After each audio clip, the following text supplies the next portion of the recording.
All right. Hello, everyone, and welcome to Nonprofit Enthusiast Live. We are so excited for today's segment. I'm your host, Lashina Williams, and today we're going to continue the conversation on processes and systems. If you missed our previous conversation, please make sure that you check out the guide section. We've been sharing a lot of free systems that's available for your nonprofit organization, so you definitely don't want to miss that.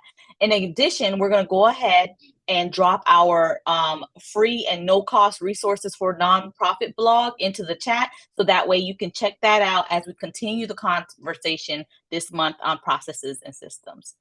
I'm so excited because we have a special guest, Kat McAfee, and Kat became the director of La Amistad. She continued to study Spanish and has completed more than 300 hours of study at an accredited Spanish school. In July 2012, she was promoted to executive director of La Amistad. Her responsibilities now include future growth planning, program replication, team leadership, fundraising management, and much more. I'm so excited to bring her on so we can learn more about her journey in the nonprofit arena. So let's go ahead and welcome Kat. Hi, Hey, Kat. hey, good to see you. Same here. I'm so excited to have you on. I know it's been a while since we connected last in New York, which that was an exciting journey together. Right. So I'm excited to just learn about you. And then if you can, well, I know you and I chat, but if you don't mind sharing with the audience how you got into the nonprofit sector and kind of leading up to where you are now. Sure. It wasn't anything I was looking for. I actually got my finance degree, and I was working for a company called Fundraising and Management Councils behind the scenes, doing large capital campaigns, annual fund campaigns from lots of universities, museums, hospitals, you name it. They were our clients. And it just happened that I ended up stumbling into this nonprofit called La Amistad the year it started. I engaged with a handful of students and actually taught them how to inline skate. And it was through that time with those students and their families that I just felt so passionate and wanted to serve this population. I felt extremely connected to the Latino community. I was myself in my own journey had been in foster care, and I was raised by a Portuguese family. So the Latino culture just came through, and that's why I do the work that I do today. I love working with the Latino community. I love providing them with support to get them through their educational pursuits, and it's just been such a rewarding career.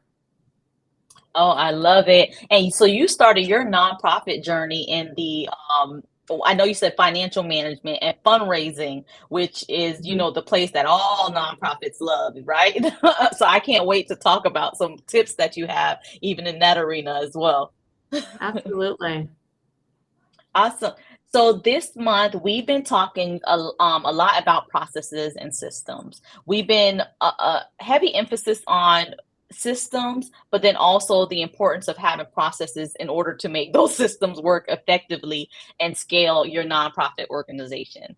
We've shared some low, no cost resources that is available to nonprofit organizations, and I'm just looking forward to hearing what tips you have in the area of processes and systems for nonprofits. Yeah, I think for all of us that are in the nonprofit space, you don't want to reinvent the wheel, and there's so much being thrown at us as leaders of what's the next greatest thing.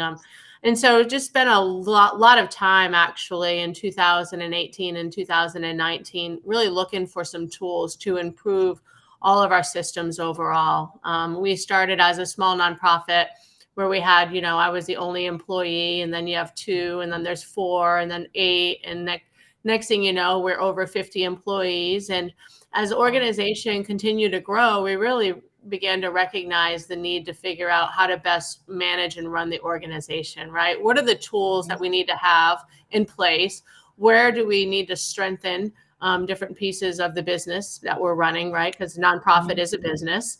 Mhm. Um, and it's great that we do great work, but you still have to be able to make sure you're not hitting a ceiling, being able to break through those ceilings, and then having the right tools so that everybody that works for you also feels empowered and feels like they have a voice and are bought into, the vision of the organization. And so, through a handful of years in those, like I said, 2018, 19, this was something that was a burning question for us as a nonprofit.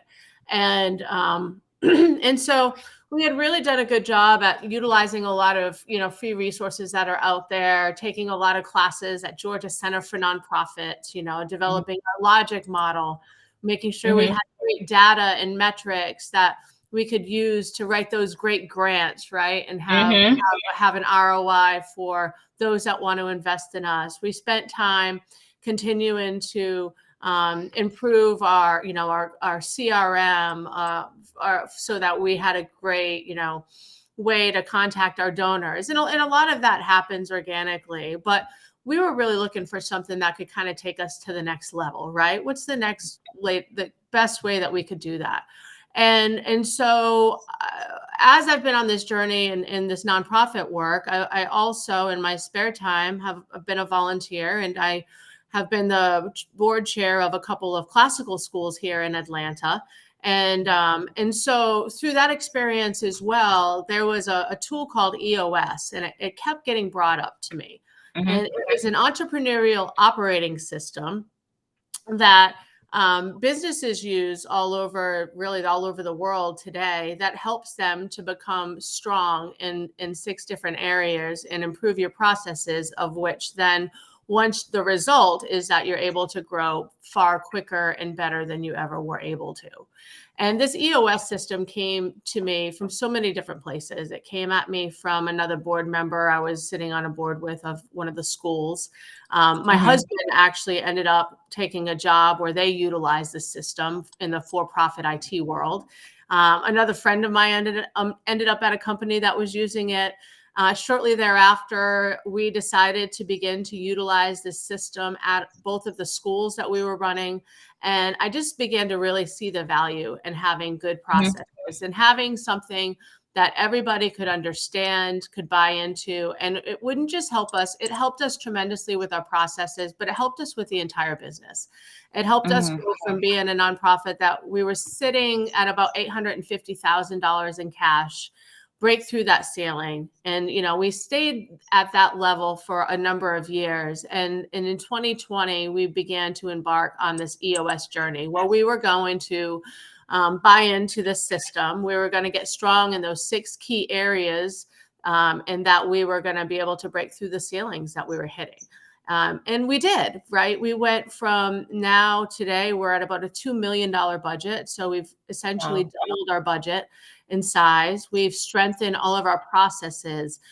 We have all of our staff, 60 employees that are bought into our vision, understanding, who we are, what we do. They share this vision. They're definitely empowered.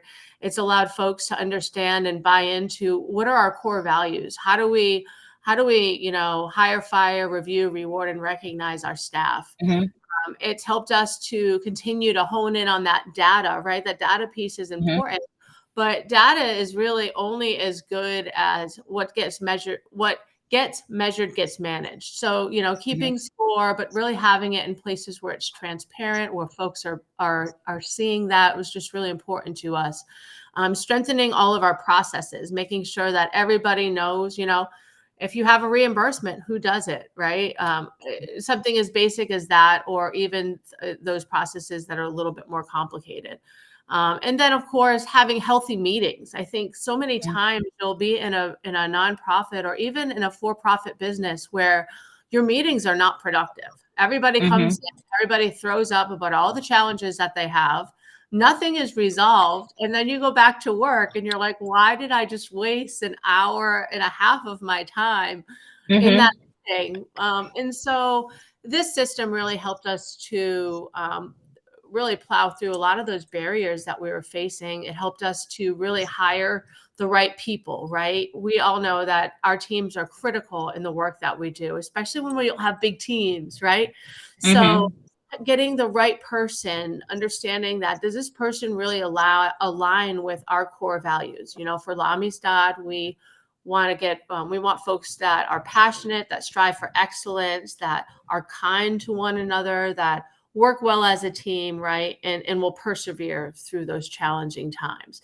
And so that's one side of it, right? You need the person to align with your values, but you also want them to be the right person and in the right seat, right? Is this the right place in our organization for them? Do they get their position? Do they really want their position? And do they have the capacity to fulfill this role?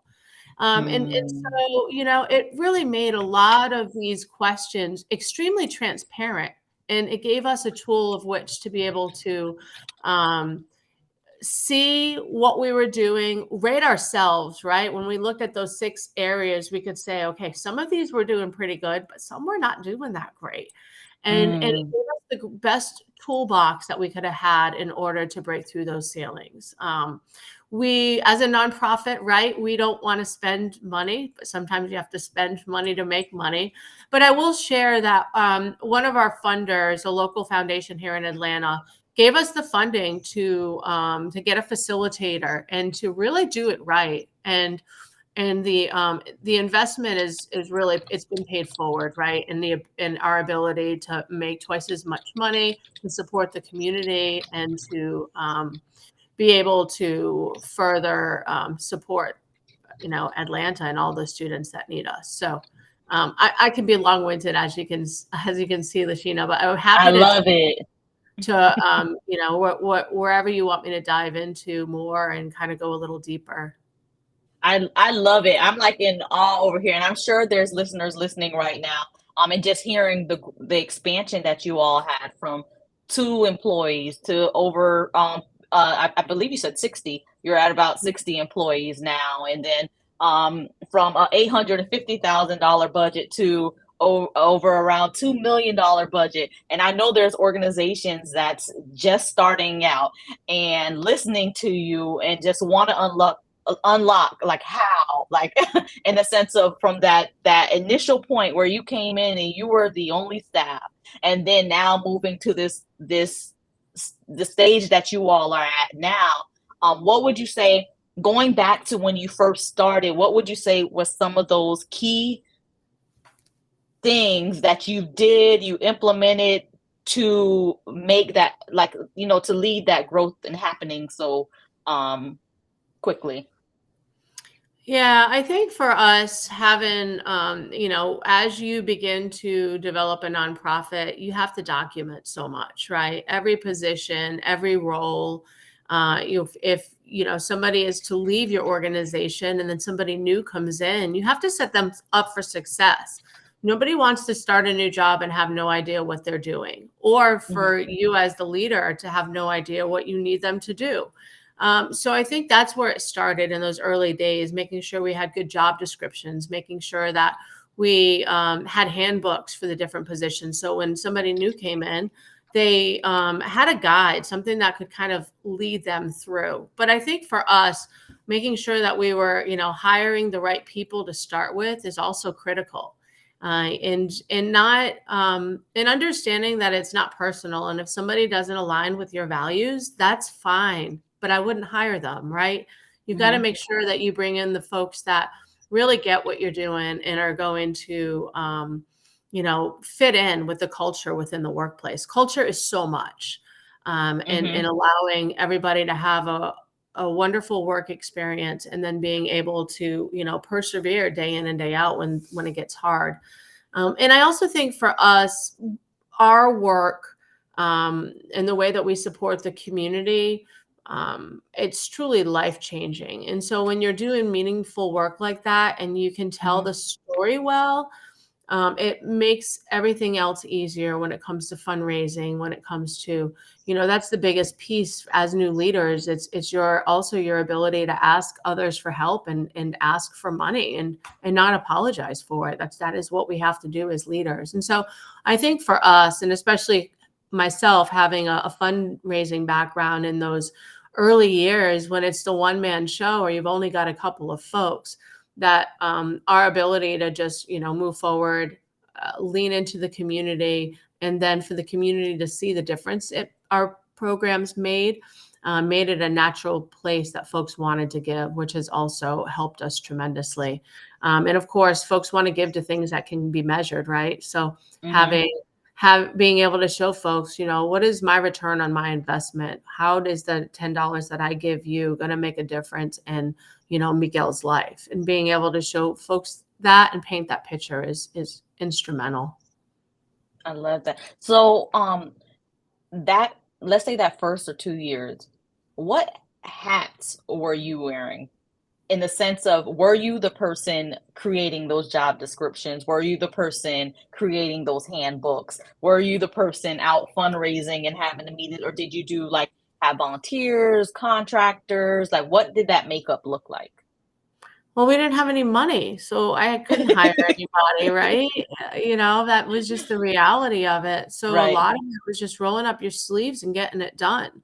Whether it be, Mm, boxes of backpacks coming in that I've got to load into my car and go pick them up from wherever they were coming from, to, the first annual report, to writing the very first grant, to writing the job description, advertising. I mean, it really did largely fall on my shoulders. Now, I will share that I learned to ask others for help, and I became mhm, very good at that. And I still do today. And I teach my staff, it's okay to ask others for help. There's nothing wrong mhm. with that. You're not any less of a person. That's how you can really move the needle a lot quicker. And so we did have a lot of volunteers in those early years that, besides supporting our students with tutoring, which was the crux of our volunteer opportunities, many came Mhm. in behind the scenes. They helped write the first annual report. I had volunteers write grants that, they could get a draft going, and then we would, you know, take it for the rest of the way and get it sent out. We would have volunteers that would, help us with all components of the business when we were really in infancy and just starting. We even had volunteers at times fill in when I was on vacation because we just didn't have the I funds. love it. So I think, being comfortable asking others for help, and really understanding how much you are going to build on every single process and step you take. So making sure that you write things down, it's important. So many times everything becomes up in our heads, and Mhm. you don't want to say it, right? But if you were to ever get hit by a bus, you wouldn't want all of that important information to be gone. So I think that's a big piece. I love it. So at what point in your journey did this system come into play? You talked about the EOS. And then I just want to Yeah, make sure I have an entrepreneurial operating system. Is that the, and exactly. I hope I'm right. Uh-huh. Okay. And Um, and it's a national system, and it really wasn't until 2020 that we fully embarked on it. But okay. I really wish we had jumped in sooner, when we were maybe Hmm. five to six employees. You don't have to wait, and setting the systems up early and understanding those systems early would have saved us a lot of work. There were Hmm. things that we had to go back and do that if we had just known, we would have done it sooner, or Hmm. use some of their tools sooner. There's a Gino Wickman is the gentleman who started EOS, and he's got a Hmm. lot of books. The first book I read was called Traction, and the book that all of our staff read when they start with L'Amistad is called What the Heck is EOS? And it's an Mm. easy read, but it gives all of our staff an understanding of what is this system, why do we do it, and then from there we take them, and we train them and help folks to understand how to utilize it well.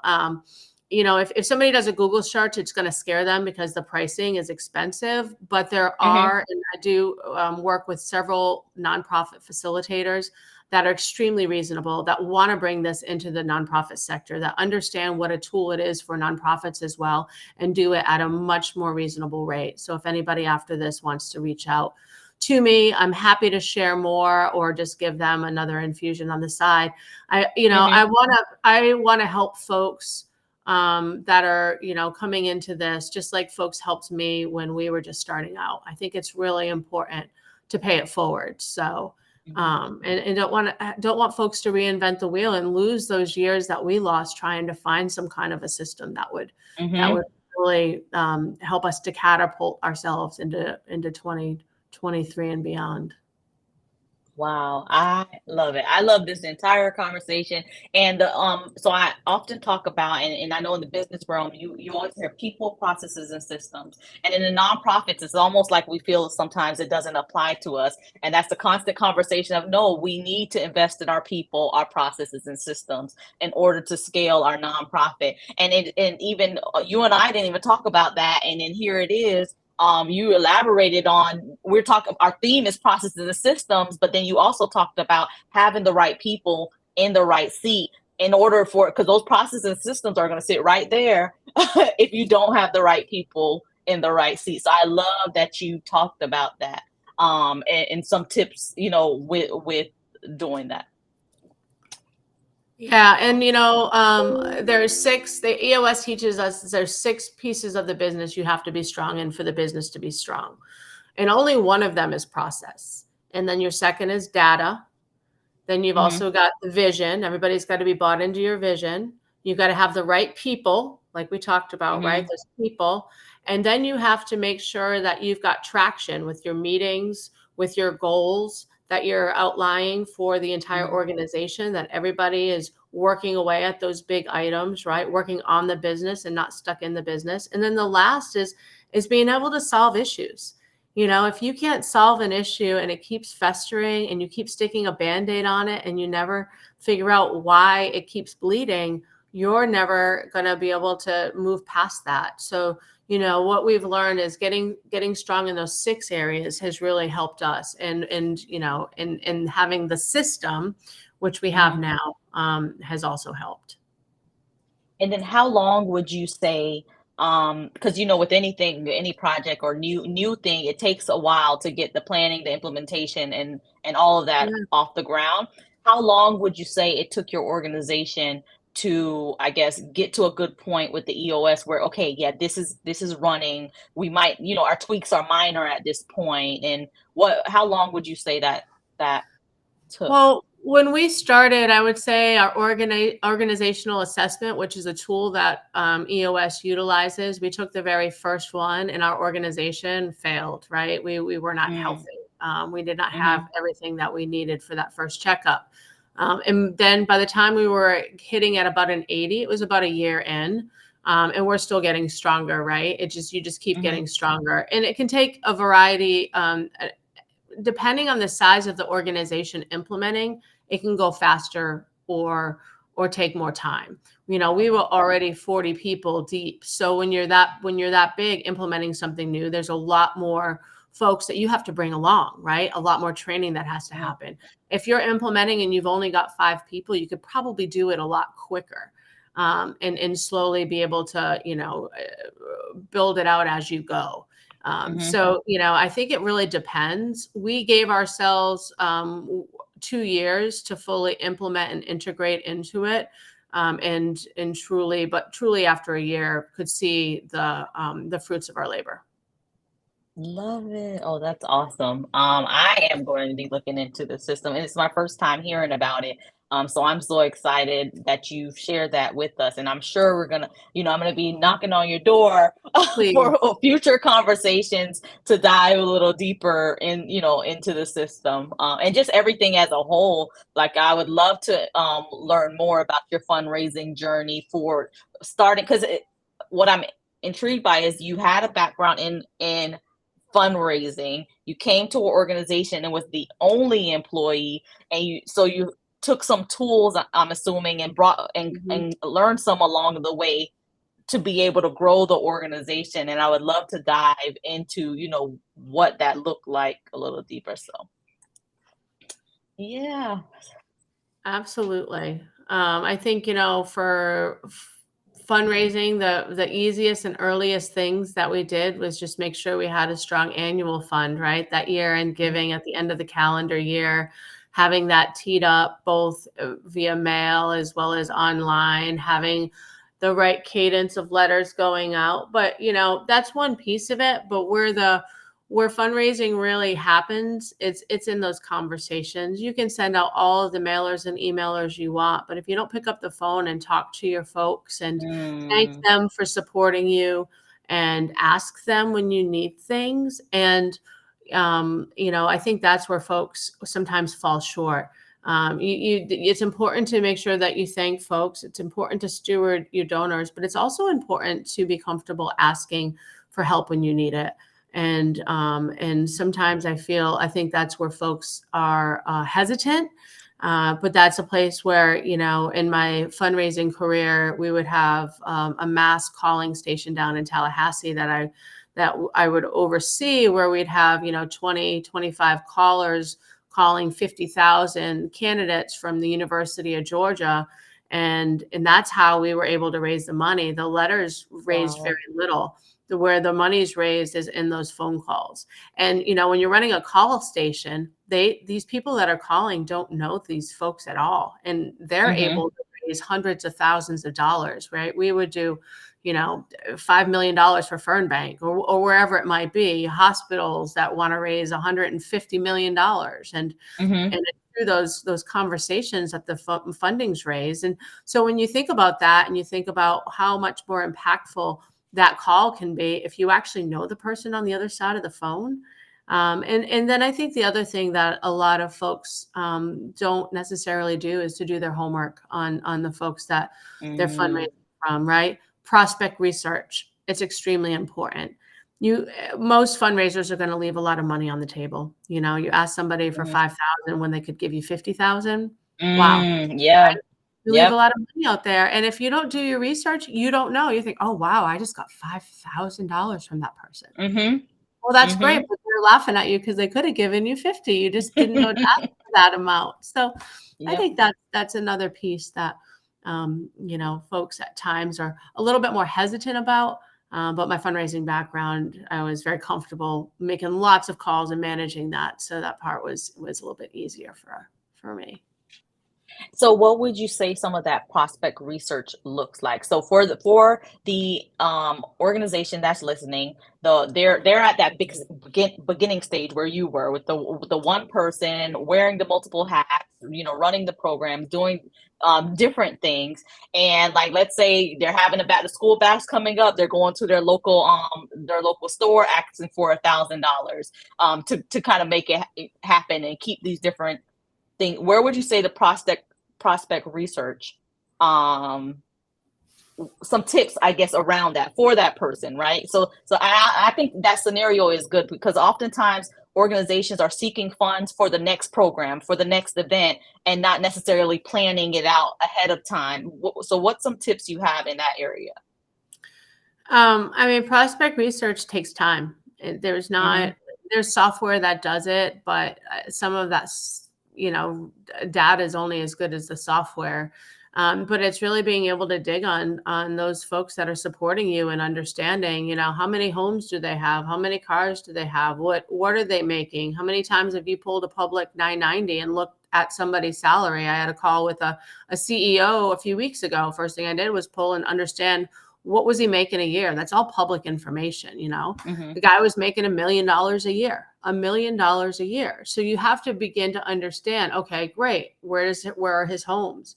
What is his potential net worth? How much should I truly be asking him for?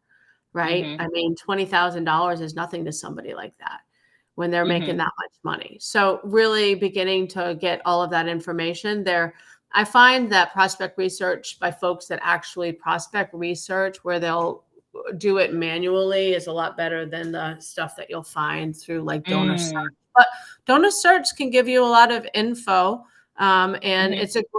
it's a tool that I use as well. Like I'll get everything out of donor search and then I'll Mhm. continue to search, and we have some Mhm. Mhm. individuals that do prospect research that we have also used from time to time.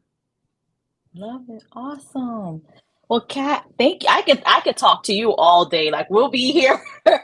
And so I definitely would love if you have some time for us to schedule a call later on in the year, maybe, Yeah, for you to let's come do back it. and dive deeper. Yeah, I would love that. And so if you don't mind hanging on after this session so that we can do that. But anything else you would like to share with our viewers? Any final thoughts or tips you'd like to end on? That I'm just a phone call away or an email away. Mhm. So Sheena, you can share my contact info. I'm Okay. here to help people. It was through a lot of folks that supported us in those early years that we're here and where we are today. So, I just think that is how we learned. So, just want to be a resource and a good steward, and to say just keep doing what you're doing, because every step you make is another step forward, and it allows us to do this important work and support our community. So keep on keeping on. Yay! Thank you for the encouragement.